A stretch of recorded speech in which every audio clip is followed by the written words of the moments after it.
Mirëmbrëma të dashur miqtë e mi. Jam këtu sonte me ju për të ndarë një histori. Një histori që në fakt mua më befasoi në momentin e parë kur e lexova. Unë kam thënë që nënat shqiptare janë heroina dhe kanë ditur që dhimbjen e tyre ta kthejnë në forcë. Por jo vetëm në forcë me fjalë, por në forcë me vepra të mëdha.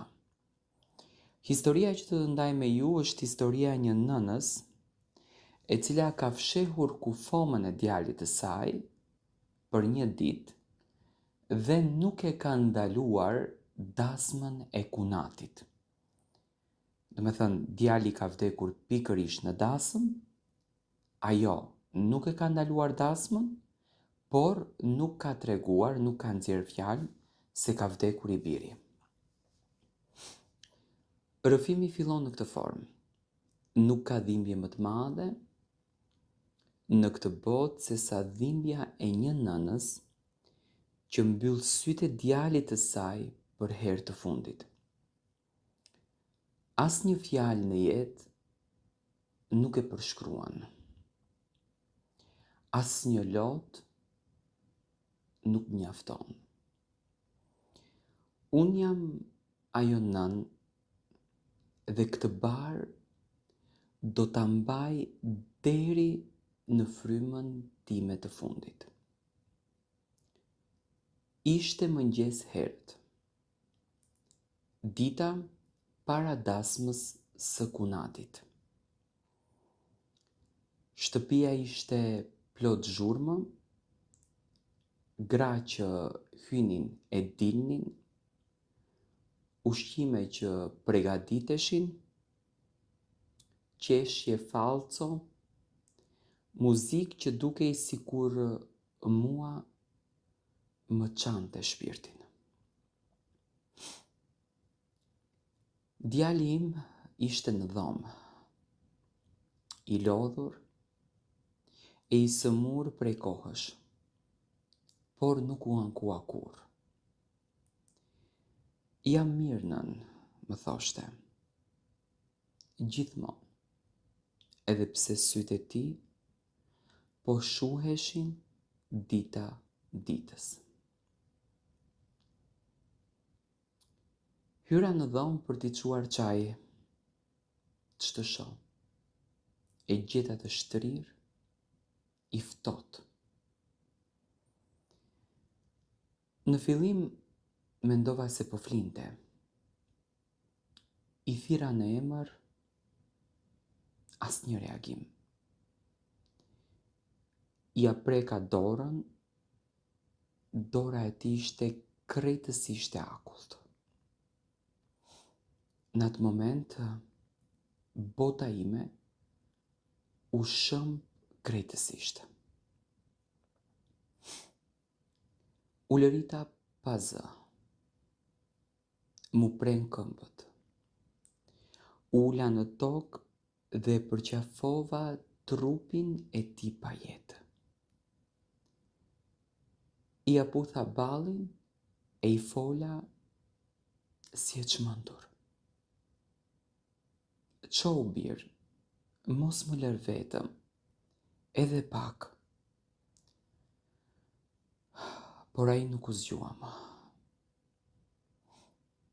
Në dhomën tjetër po diskutonin për rrobat e dasmës. Dikush qeshte e dikush këndonte.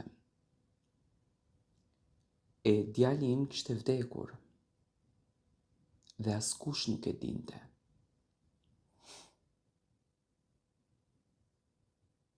Nëse unë do të bërtisja, do të ndalohej dasma. Do të shpërthente skandali e do të thoshin pse sot, pse pikërisht sot.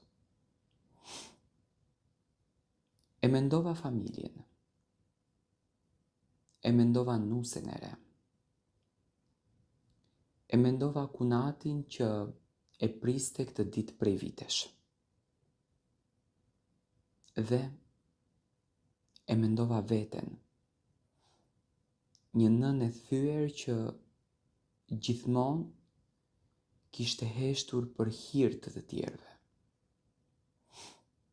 Mbylla derën, e shtriva djalin më bukur, ja rregullova flokët, ja mbulova trupin me batanie dhe mora vendimin më të rënd të jetës time. E fsheha kufomën e djalit në shtëpi. Jo se nuk e doja, por sepse gjithmonë kisha qenë ajo që sakrifikohej. Gjatë gjithë ditës shkoja e vija si hije.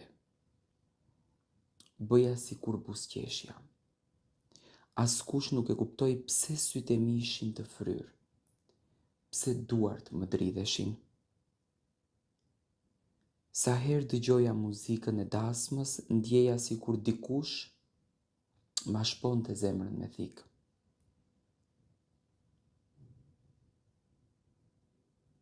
Në mes të natës kur dasma po vazhdonte, unë u futa fshirazi në dhomë. Ula pranë djalit tim të pajete dhe i fola në përdhëmb. Më fal, birë. Më fal që po të fshe. Si kur të kisha tur prej teje. Lotët më binin mbi fytyrën e tij. Ai nuk lëvizte, nuk më dëgjonte më. Kur dasma mbaroi e kur të gjithë u lodhën nga kërcimi, vetëm atëherë ula dhe bërtita me zë. Vetëm atëherë mora guximin t'ju tregoj të gjithëve. Britma ime zgjoi gjithë shtëpinë. Kur e pan djalin ra heshtje vari. Dikush më mallkoi e dikush më quajti të çmendur. Si munde moj nën, si e mbajte të fshehur. Askush nuk më pyeti si e përballova. Askush nuk më përqafoi. Në varim njerëzit flisnin me zë të ulët. Disa thoshin se e bëra për nder, të tjerë se jam pa zemër. Askush nuk e dinte se unë atë ditë vdiqja me atë bashkë, me ti mbirë. Sot jetoj me këtë barë, çdo natë e shon ëndër. Më shikon edhe më thot nën, pse më fshehe? Edhe unë zgjohem duke qarë. Ky është rrëfimi im, rrëfimi një nëne që zgjodhi të heshtë. Një nëne që sakrifikoi dhimbjen më të madhe për të mos e prishur gëzimin e të tjerëve. Sot e di që këtë gjë do ta mbaj gjatë deri në varr. Kjo është historia e kësaj nëne që ka sakrifikuar për kunatin e saj.